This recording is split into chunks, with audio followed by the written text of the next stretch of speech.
मेरा प्यारा शहजादा, सो जाओ, मामा को काम भी करना है। बस जल्दी जल्दी खाना बन जाए। मेरा लडला अभी सोया हुआ है, कहीं उठ ना जाए।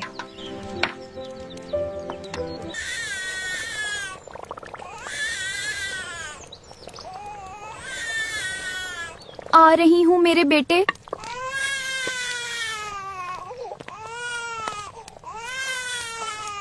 अम्मी जान, जरा बच्चे को पकड़ ले, मैं काम खत्म कर लूँ। अम्मी जान, अभी तबीयत ठीक नहीं है, तुम खुद ही देख लो।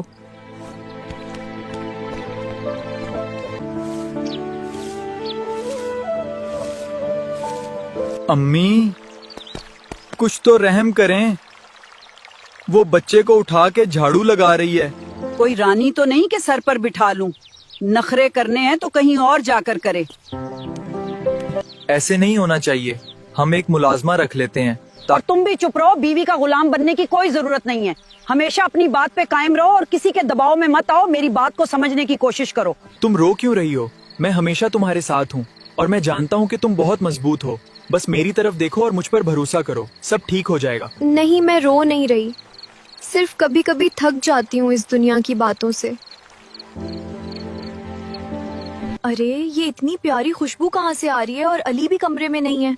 गुड मॉर्निंग मैडम, आपका नाश्ता तैयार है। ये सब आपने किया है? मुझे तुम पूरा घर संभालती हो, क्या मैं एक दिन तुम्हारे लिए इतना भी नहीं कर सकता? तुम घर सिर्फ एक इंसान से नहीं चलता। जो औरत आपका घर संभालती है उसका साथ दें, उसे इज्जत दें। आपका एक छोटा सा काम या मोहब्बत का एक बोल उसकी जिंदगी बना सकता है। क्या आपके शौहर ने कभी आपका साथ दिया है?